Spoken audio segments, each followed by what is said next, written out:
മലയാള ചലച്ചിത്ര പ്രേക്ഷകർക്ക് ഏറെ സുപരിചിതമായ മുഖമാണ് സുബീഷിൻ്റേത്. ഇപ്പോൾ സിനിമാ വിശേഷങ്ങളല്ല, അദ്ദേഹം കഴിഞ്ഞ ദിവസം ഒരു ഫേസ്ബുക്ക് പോസ്റ്റ് ഇട്ടിരുന്നു. അദ്ദേഹത്തിൻ്റെ സിനിമയായിട്ടുള്ള ഒരു ഭാരത സർക്കാർ ഉൽപ്പന്നം, അതുമായി ബന്ധപ്പെട്ട ചില സാമ്പത്തിക പ്രതിസന്ധികളെക്കുറിച്ചാണ് ആ പോസ്റ്റ് പരാമർശിക്കുന്നത്. അതിൻ്റെ കൂടുതൽ വിശദാംശങ്ങളാണ് ഇപ്പോൾ അദ്ദേഹം നമ്മളോട് സംസാരിക്കുന്നത്. എന്താണ് ഇപ്പോഴുള്ളൊരു പ്രശ്നം? നമ്മൾ ആ സിനിമ ചെയ്തതിന് ശേഷം, ആ സിനിമ നല്ല സിനിമയായിരുന്നു. നമ്മളൊരു പ്രതീക്ഷ കാണുമല്ലോ. നമ്മൾ ചെറിയ വേഷത്തിലൂടെ വന്നു, ജൂനിയർ ആർട്ടിസ്റ്റായി വന്നു, ക്യാരക്ടർ വേഷവും നല്ല വേഷങ്ങളൊക്കെ ചെയ്തു. അപ്പോൾ നമ്മൾ അങ്ങനെ പോകുന്ന സമയത്താണ് ഈ ഒരു സിനിമയുടെ കഥ വരുന്നത്. നിസാം റാവുത്തർ അദ്ദേഹം സിനിമ റിലീസാവുന്നതിന് 2 ദിവസം മുന്നേ മരണപ്പെട്ടു പോയി.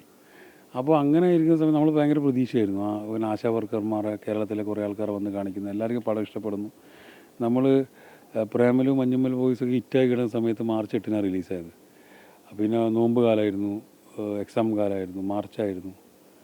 അപ്പോൾ അങ്ങനെ നമ്മളെ പ്രതീക്ഷകൾ, എന്നിട്ടും നമ്മളെ സിനിമ നല്ല റിവ്യൂസിനൊക്കെ ഭയങ്കര അഭിപ്രായം നേടി. ഗംഭീര സിനിമയായിരുന്നു. അവിടുന്ന് തുടങ്ങി ഈ സാമ്പത്തിക ബാധ്യത മൊത്തം എൻ്റെ തലയിലായി. പ്രൊഡ്യൂസർമാർ അവർ സാധാരണക്കാരാണ്, പിന്നെ അവർക്ക് പൈസ കിട്ടണം എന്നുള്ള വഴികൾ അവർ നോക്കുമല്ലോ. അങ്ങനെ ഞാൻ കടത്തിൻ്റെ മുകളിൽ കടായി ഇവിടെ പോയി, ബോംബെയിൽ പോയി, കുറേ ഏജൻറ്റുമാരെൻ്റെ പൈസ വെട്ടിച്ചു കൊണ്ടുപോയി. അവിടെ നിന്ന് തിരിച്ചു വന്നു, ചെന്നൈ പോയി, ഒന്നും നടന്നില്ല.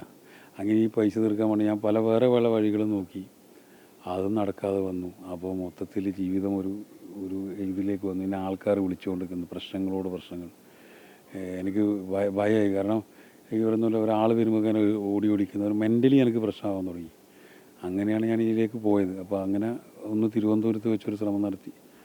നമ്മളെ വിജുവാട്ടം എന്ന ഒരു കത്ത് എഴുതി കൊടുത്തു. അയാൾ പോലീസിന് കഴിയുമ്പോൾ തന്നെ പോലീസ് ഇതാക്കി. ശരിക്കും കേരള പോലീസ് തന്നെ അന്വേഷിച്ചു. ഇത് എറണാകുളത്ത് കിടന്ന സംഭവം ഞാൻ 3 ആൾക്കാണ് കത്തയച്ചു. എൻ്റെ 3 സുഹൃത്തുക്കൾക്ക് ഇങ്ങനെ അയച്ചു.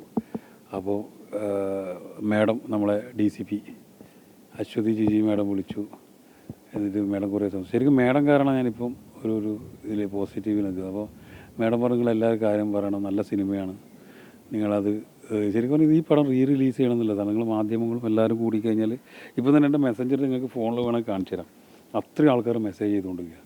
എനിക്ക് 1000 മെസ്സേജ് കഴിഞ്ഞു. നിങ്ങൾക്ക് ഗൂഗിൾ പേ ചെയ്താ, നിങ്ങൾ പൈസ അങ്ങനത്തെ പൈസ ഒന്നും എനിക്ക് വേണ്ട, പക്ഷേ ഈ പടം റിലീസ് ചെയ്ത് എല്ലാവരും കണ്ടത് ഹിറ്റാക്കി തന്നാൽ മതി. അത് നല്ല സിനിമയാണ്. അപ്പോൾ എൻ്റെ പ്രശ്നങ്ങൾ തീരുന്നതാണ് എൻ്റെ വിശ്വാസം. വലിയ സിനിമകൾ വന്നതിൻ്റെ ഇടയ്ക്ക് ഈ സിനിമ വന്നപ്പോഴുണ്ടായൊരു പ്രശ്നമായിരുന്നു അതും ഒന്ന്. പിന്നെ ഈ പറഞ്ഞ പോലെ നമ്മൾ പിന്നെ സിനിമ ചെയ്യുമ്പോഴൊക്കെ ഭയങ്കര സാമ്പത്തികമായിട്ട് മുന്നോട്ട് പോകണം, നല്ല തിയേറ്റർ വേണം.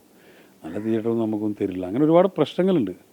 അപ്പോൾ ഇത് റിലീസ് ചെയ്താൽ മാധ്യമങ്ങളും ജനങ്ങളും നിന്നിട്ട് ഒരു സിനിമ റിലീസ് ചെയ്താൽ ഇത് ഒരു ഇതായി മാറും, ഒരു ചരിത്രത്തിൽ രേഖപ്പെടുന്ന എനിക്ക് ഉറപ്പാണ്. ആരെങ്കിലുമൊക്കെ വിളിച്ചോ? അത് സിനിമാ സംഘടനകളൊക്കെ ഉണ്ടല്ലോ, അവിടെ നിന്നൊക്കെയുള്ളൊരു സഹായം അത് അങ്ങനെയൊക്കെ ഉണ്ട്? സംഘടന തന്നെ വിളിച്ചിട്ടൊന്നുമില്ല.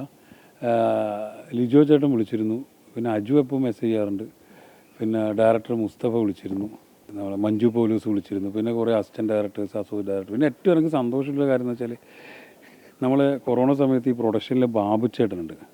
അപ്പോൾ ബാബുജി ഇപ്പോൾ കുറേ ആൾക്കാരുണ്ട്. മണ്ണാർക്കാടിൽ ബാബുവേട്ടൻ അങ്ങനെ കുറച്ച് ആൾക്കാർക്ക് ഞാൻ ഈ കൊറോണ തുടങ്ങിയ സമയത്ത് ഭയങ്കര പാനിക്കായിരുന്നല്ലോ, ഞാൻ കുറച്ച് പൈസ അയച്ചു കൊടുത്തു.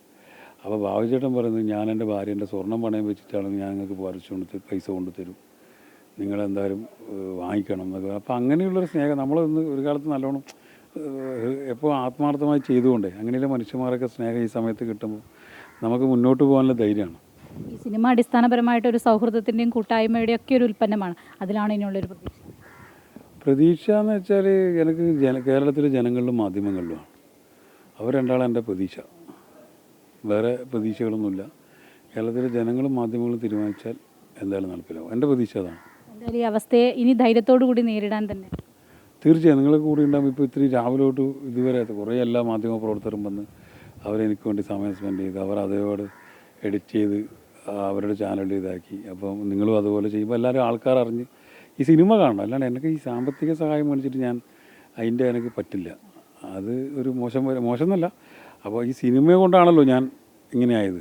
ആ സിനിമ കണ്ടിട്ട് എൻ്റെ കാര്യങ്ങൾ തരുവാന്നില്ല സാധനമാണ്. അത് നല്ലൊരു ഡിസ്ട്രിബ്യൂഷൻ കമ്പനി വരണം, അതാരെങ്കിലും ഏറ്റെടുക്കണം, അങ്ങനെയൊക്കെ അവസ്ഥയുണ്ട്.